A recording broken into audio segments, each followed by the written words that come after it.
Good morning po sa ating lahat. So, ito na nga.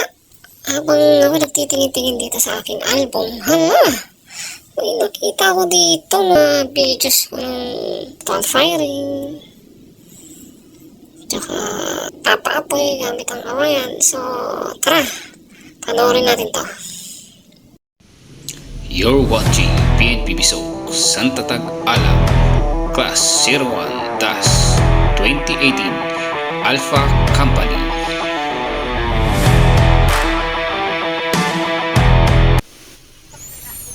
So ayan, sa rappelling tayo, sa rappelling. So pagsanay ka naman sa sa mga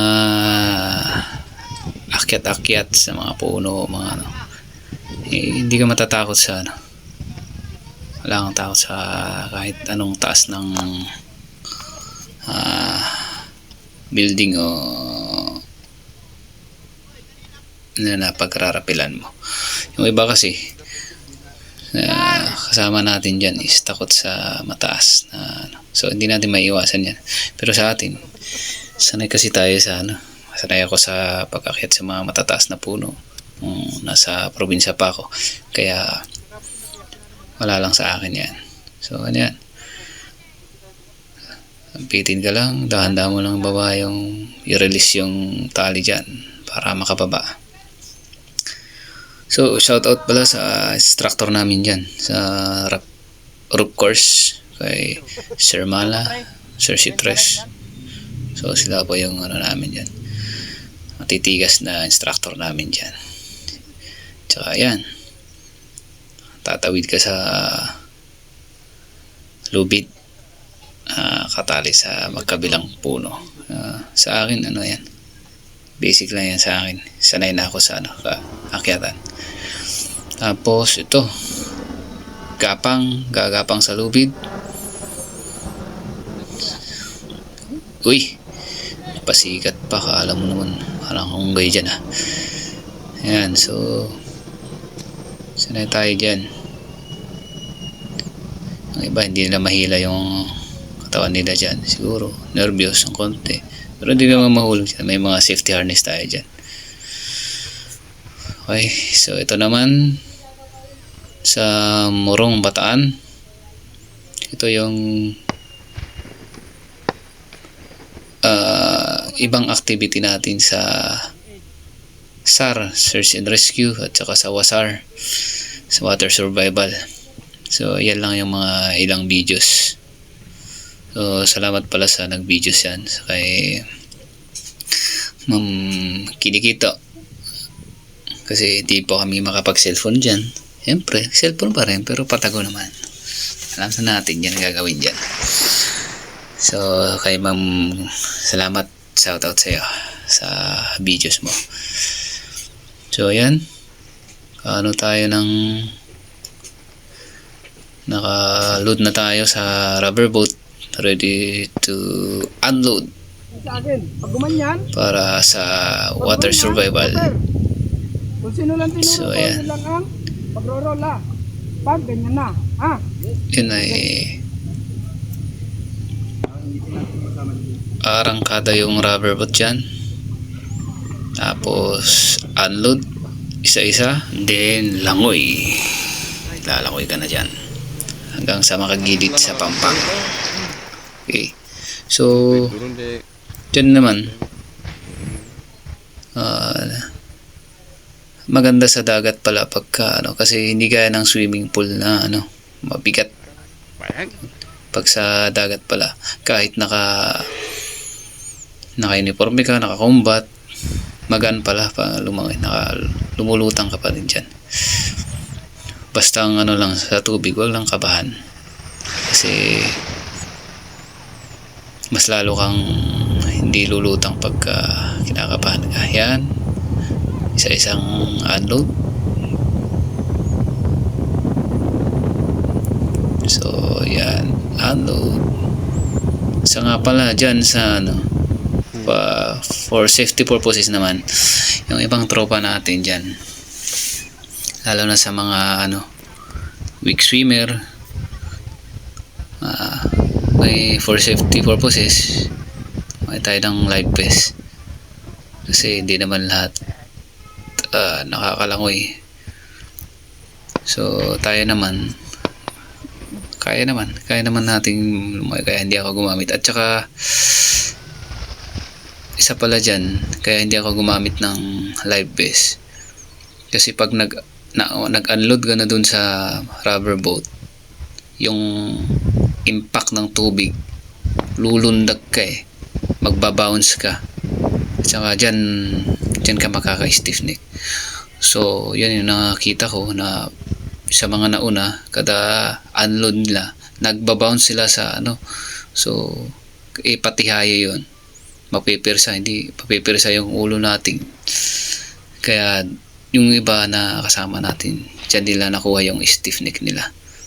So buti na lang nakita natin yung ibang nauna, so hindi na tayo gumamit ng live vest kasi kaya naman nating lumangoy para gumili sa pampang na kahit wala tayong vest. So ayan, ito pala magkabilaan yan para hindi sayang yung gasolina at saka pagod ng tropa. Shoutout pala sa tropang Saf at kay Sir Giab na sila yung in charge po dyan sa rubber boats natin at saka sa SAR at WASAR. So kabilaan po yan, pagka release, pagka unload, load naman sa kabila, tapos arangkada, unload, doon naman sa kabila, load. So para mabilis. So ayan, dahan-dahan na tayong gumilin yan. Ayan, so kaya nakita nyo, hindi ako nagtanggal ng upper ko kasi wala naman ako tatanggalin na vest. Yung iba kasi tanggalin yung vest, bigay naman sa iba kasi hindi naman tayo lahat nakakapaglangoy. So ito na, ito pala yung last part ng firing namin sa long range. So yung panghuli na to, ito ay 400 meters. So pag malaki yung front sight ng M16, halos burado na yung target natin. Yan yung, kung nakikita nyo yung puti na yan, yan yung target po natin, yung metal plates. So 400 meters distance. So ayan, tapos na tayo. Pumutok dyan. Next shooter naman. Tsaka ito, sabi nila pinaka mahirap daw na training, yung CHES, Jungle Environmental Survival Training. So okay naman din to, lalo na sa mga kasama natin dito lumaki sa lowland. So at least na-enjoy naman nila yan.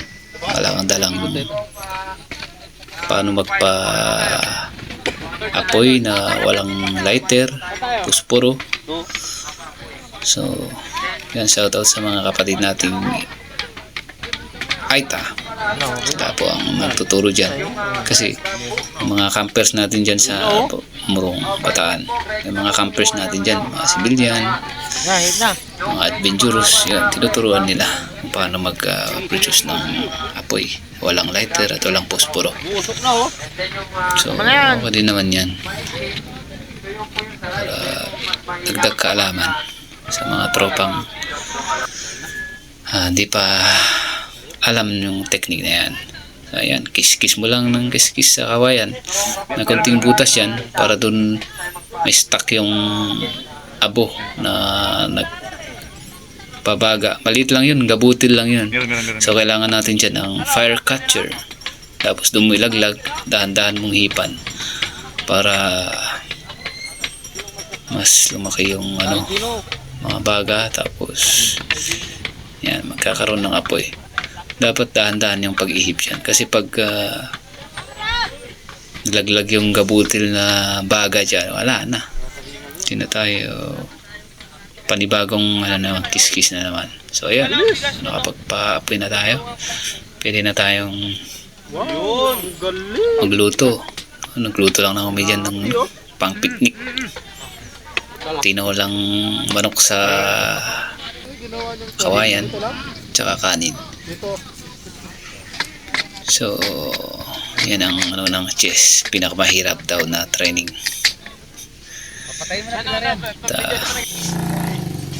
Ayan, yan naman yung pagbalik namin sa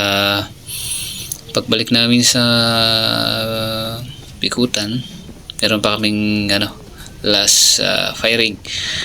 Ito pala yung stress firing. So takbo muna, dapat sabay-sabay, depende sa inyo kung mabilis o daan-daan lang. Pero scoring kasi dyan, oras, tapos yung score sa target. So yan, lahat nakalapag, ready to fire. So shoutout pala sa namin dyan, namin Sir Daradar, Sir Tumitit. So sila yung namin dyan sa stress fire. Kay Ma'am Ruth pala, kay Sir Ocampo, pinaka so yung naabutan nyo si Sir Ocampo, sa na lang maganda yan. Siya ang pinaka. Sir, magalit ka naman. Yan. Ito yung nasa likod ko, yun yung may-ari ng M4. Sarili niya yan. Kasi yung mga ibang mag-isa lang yung M4 dyan. Tapos ito mga M16A1, napaka-accurate yan. M16A1, ang gandang ipatahan, parang airgun lang yan. Kaya na mapapatamaan mo dyan ng kahit isang yung pisong coins sa 50 meters. Yung M4 dapat yan, medyo may konting kailangan hindi magalaw. So yan lang po. Thank you very much.